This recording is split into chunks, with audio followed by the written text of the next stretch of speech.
और 15 वर्षों से टीएमसी ने पहचान का संकट खड़ा किया है। अब एक कल्चरल कैपिटल नहीं, अब तो इन्होंने इसको क्राइम कैपिटल बना करके आपके सामने पहचान का संकट खड़ा किया है। याद करिए, बंगाल आजादी के बाद विकास के पथ पर आगे चल रहा था, देश की अर्थव्यवस्था का ग्रोथ इंजन था। उस समय बंगाल भारत की आवश्यकताओं की पूर्ति करता था, उद्योग धंधे थे। एक इकोनॉमिक लीडर के रूप में बंगाल की तूती बोलती थी। नौजवानों के लिए नौकरी भी थी तो रोजगार भी था। अन्नदाता किसान प्रसन्न था। मछली उत्पादन तेजी के साथ बढ़ रहा था। चावल का उत्पादन भी बंगाल के अंदर तेजी के साथ बढ़ रहा था। लेकिन पहले कांग्रेस ने, फिर वामपंथ ने और 15 वर्षों में टीएमसी ने इसको भ्रष्टाचार का, भय का, अराजकता का एक केंद्र बना करके आज चावल का उत्पादन घट रहा है। मछली उत्पादन का काम कम हुआ है। यहां के संसाधनों पर माफिया हावी हो रहे हैं। नौजवान के लिए नौकरी और रोजगार गायब। किसान प्लान करने के लिए मजबूर है क्योंकि उसको उसकी उपज का दाम नहीं मिल पाता है।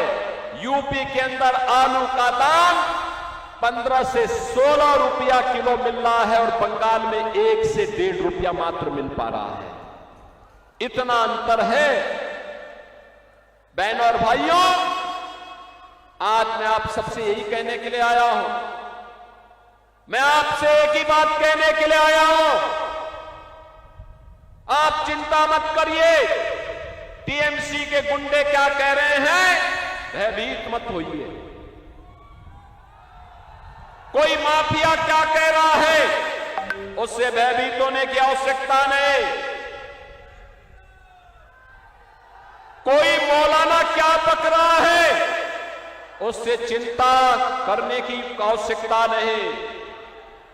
आने दीजिए डबल इंजन की बीजेपी की सरकार को। ये सभी आपकी चाटुकारिता करते हुए दिखाई देंगे।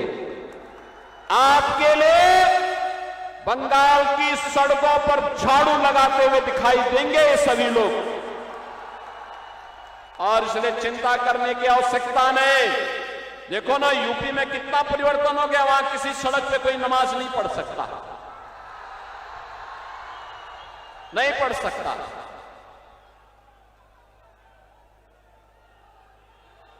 वहां पर्व और त्योहार शांतिपूर्ण तरीके से मनाए जाते हैं।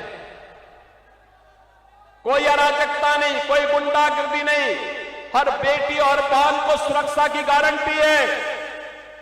लेकिन बंगाल में धड़ल्ले से गौ कसी होती है, गौ हत्या होती है, गौ तस्करी होती है।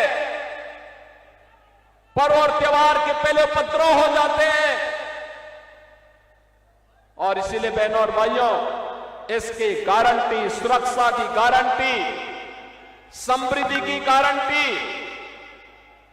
आने वाले उज्जवल भविष्य की गारंटी केवल और केवल बीजेपी है। और आपके पास तो बीजेपी ने अरिजीत राय जैसा जुझारू कार्यकर्ता दिया है आपके लिए, आपका नेता बनने के लिए, जनप्रतिनिधि बनने के लिए। एमएलए के प्रत्याशी के रूप में अरिजीत राय को, अरिजीत का मतलब ही होता है कि वो शत्रु को जीत सके। इसलिए अरिजीत राय को भारी बहुमत से विजयी बनाइए। बंगाल में बीजेपी की डबल इंजन सरकार को लाइए। समस्या का समाधान प्रधानमंत्री मोदी जी के नेतृत्व में डबल इंजन, डबल स्पीड से करेगा, बुलेट की स्पीड से करेगा। इस विश्वास के साथ आप सबका मैं आह्वान करता हूं